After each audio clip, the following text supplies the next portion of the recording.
Hey everyone, it's Jason, and are you sailing on Royal Caribbean's Odyssey of the Seas? If so, these are 5 things that I don't think you should miss, and 2 things that I personally would avoid. So the first thing that I don't think you should miss is the North Star, and this is an amazing experience, and I don't like heights at all, but it went 300 feet above sea level. Now, I was worried about safety and all that. Understand that the kids there or the people, the crew members that are on the deck, they're not making the decisions. So if it's windy or anything like that, it's actually someone on the bridge making the decision, talking to the head engineers. That made me feel much more comfortable. The other thing is they have these huge 4 cylinders, and they're basically hydraulic cylinders. And what I found out is they could run that thing off of 1, and there's 4. So there's redundancies there. So that always makes me feel better. Now I want you to learn from me on this because I made a mistake. Do the one at port first. The port experience is 8 minutes. You go up, you go to the left, you go to the right, you come back down. It's 8 minutes. The one at sea is 16 minutes. You go up, you go to the left, and you go over the side of the ship like I have pictured here. You come back up, and then you go back over the other side of the ship, and then you come back down. So there's a big difference there between the 16-minute one and the 8-minute one. I was totally fine at port. It was not a big deal. The one at sea was a little nerve-wracking. It was the first time. I didn't walk around in it. I was just kind of like, I'm going to just stay right here. No big deal. But people were walking around. It was stable. It was not a big deal. It's just amazing views of the ship and just out there in the ocean. So I highly recommend that you do it. So the second thing that I would do on the Odyssey of the Seas is if you're going to eat at one specialty dining restaurant, eat at Giovanni's Italian Kitchen. The food there is excellent. We actually ate there twice. The first time was so good, and we canceled our reservations from Chops to Giovanni's Italian Kitchen. Now, I'm going to give you one tip or one suggestion here is if you like to have a little more quaint and romantic spot, not a lot of hustle and bustle, make sure you eat inside the restaurant. It's much quieter. Now, if you don't mind being part of the action, people watching, people walking by you, you can eat outside. We did both and we preferred inside. But the food was excellent both times. The filet was amazing. It was better than Chops for sure. And what was really great is the pizza. I don't normally go to a specialty dining restaurant to have pizza, but it was very good. So I suggest that, especially if you have a table, 4 to 6 of you, you can each have a slice, so it's not a big deal. Now, the one thing I did like was our waiter was like, hey, do you want some pasta with your steak? And I'm like, sure. Well, he brings out this pasta, and it's fettuccine alfredo, and there's 5 huge prawns in it. So we basically got surf and turf there. So if you're going to do one specialty restaurant, my suggestion is Giovanni's Italian Kitchen. So the first thing that I disliked was the Royal Esplanade. And I know it's hard to avoid this, so just kind of keep it in your mind. It's cramped. It's narrow, and especially like in the evenings when they're doing sales and stuff, it was just an area that I wanted to avoid. Now, that's not always possible, but a lot of times what I would do is just go up to deck 5, walk around, and then go back down the steps in the back and then get to areas that I needed to go.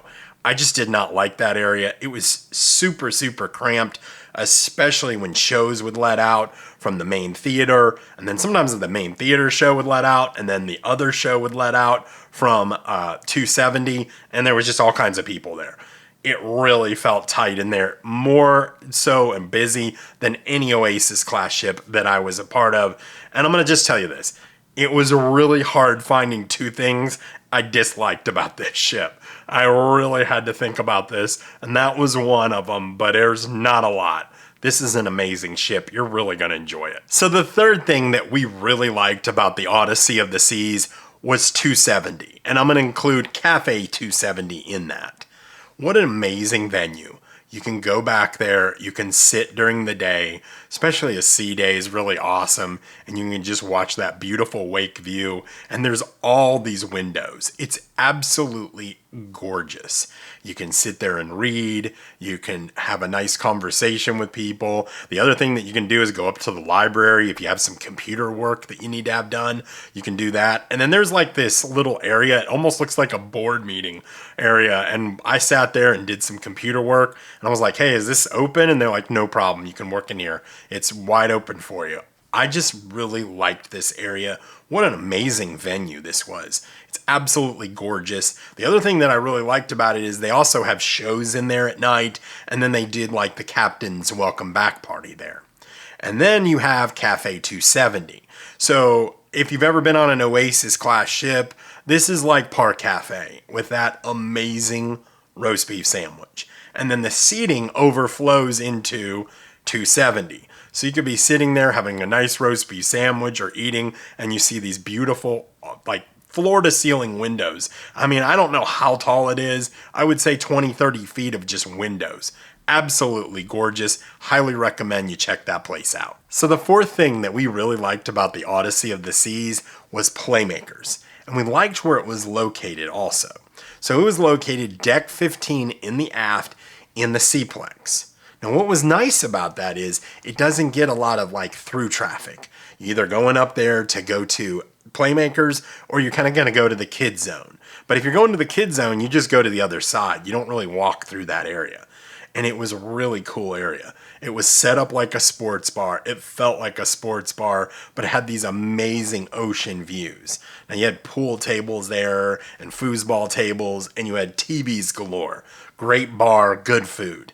Now, what we did was one tip, and we saw someone do this the first day, and we picked up on it, is we went down to the Windjammer in deck 14, we got our breakfast, and we went up to Playmakers and had breakfast there, sitting right by the ocean, watching the ocean go by.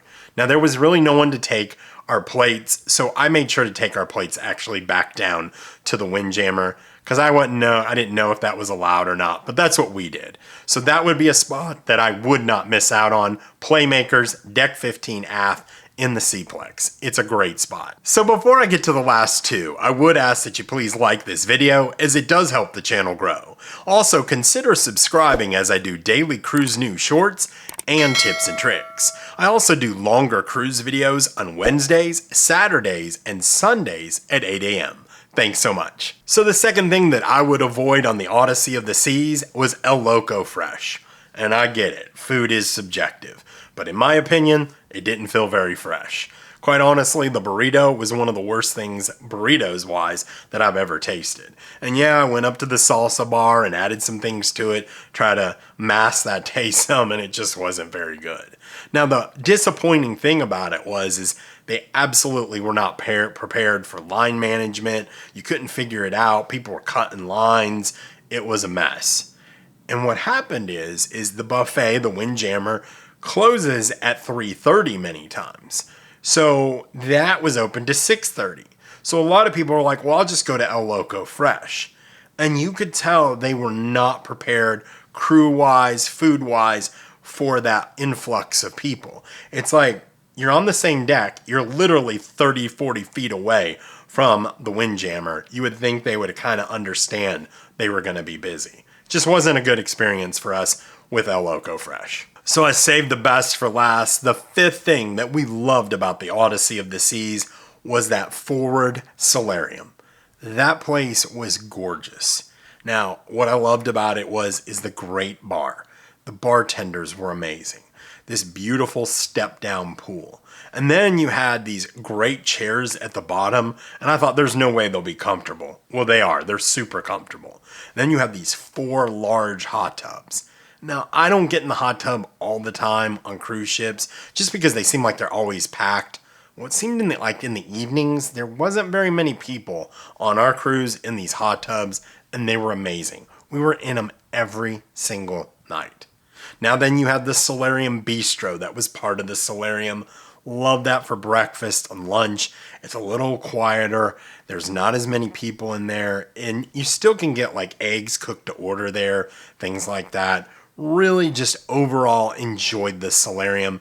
In my opinion, it's a can't miss thing to do on the Odyssey of the Seas. So what do you think about my 5 things that you should do and 2 things that, well, I would avoid? Let me know in the comments. And I appreciate you guys so much for watching.